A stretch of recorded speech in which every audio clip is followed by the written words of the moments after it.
Hello मेरे प्यारे साथियों, आप लोगों का हमारे इस चैनल पर स्वागत है। वर्ल्ड हिस्ट्री के लास्ट वीडियो में हमने हिटलर के उदय के बारे में जाना था। हमने समझा था कि किन कारणों ने हिटलर की सोच बदली, किस प्रकार उसकी सोच में तानाशाही प्रवृत्ति का समावेशन हुआ। इस क्रम को आगे बढ़ाते हुए आज हम लोग जानेंगे कि चांसलर बनने के बाद किस प्रकार उसने वाइमर गणराज्य द्वारा स्थापित व्यवस्थाओं पर एक एक करके प्रहार करना शुरू किया। बिना देर किए आइए वीडियो की शुरुआत करते हैं। हिटलर का जर्मनी के लोकतंत्र पर चांसलर बनने के बाद क्या प्रभाव पड़ा, सबसे पहले उसे समझते हैं। 30 जनवरी 1933 को जर्मनी के तत्कालीन राष्ट्रपति हिंडनबर्ग ने हिटलर को चांसलर का पद संभालने के लिए निमंत्रण भेजा।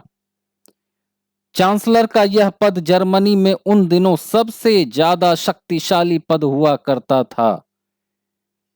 हिटलर को ही यह निमंत्रण क्यों भेजा गया, उसके पीछे कई कारण थे।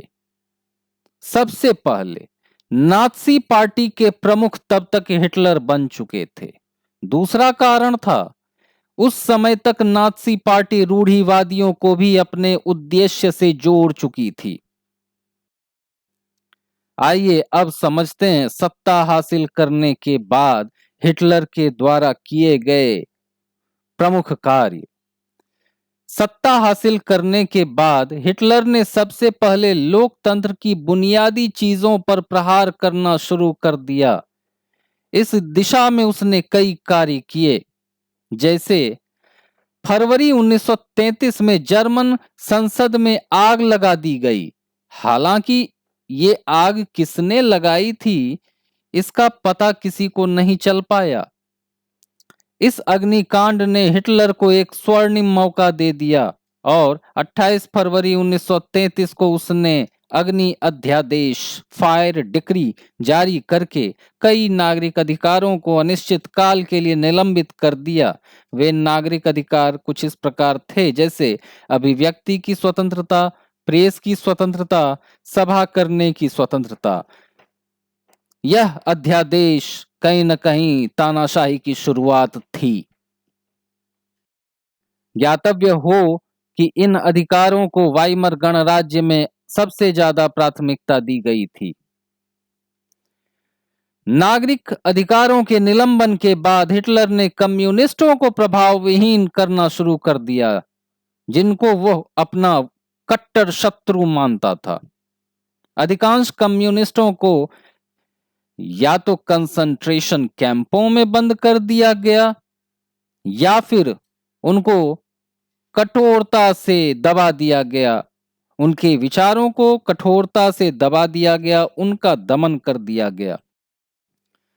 3 मार्च 1933 विशेषाधिकार अधिनियम पारित करके उसने विधिवत रूप से जर्मनी में तानाशाही स्थापित की। मूल रूप से देखा जाए तो इस अधिनियम के प्रावधानों ने संसद को प्रभावहीन बनाने और सिर्फ अध्यादेशों के माध्यम से शासन करने के लिए हिटलर को विशेषाधिकार प्रदान किए। नात्सी पार्टी और उनकी पक्षधर संस्थाओं को छोड़कर सभी राजनीतिक पार्टियों और ट्रेड यूनियनों पर रोक लगा दी गई।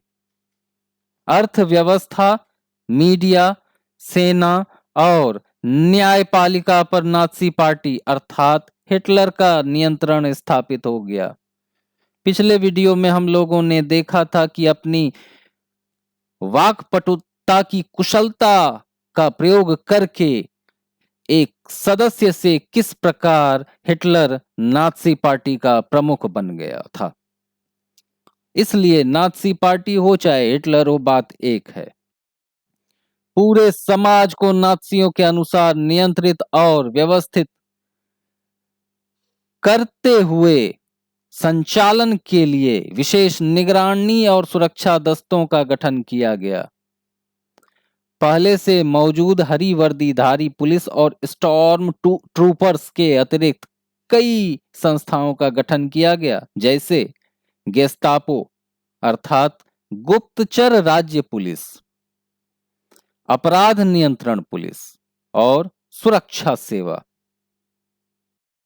इन नवगठित दस्तों को बेहिसाब असंवैधानिक अधिकार दे दिए गए थे, जैसे गेस्टापो के यातना गृह में किसी को भी कैद किया जा सकता था।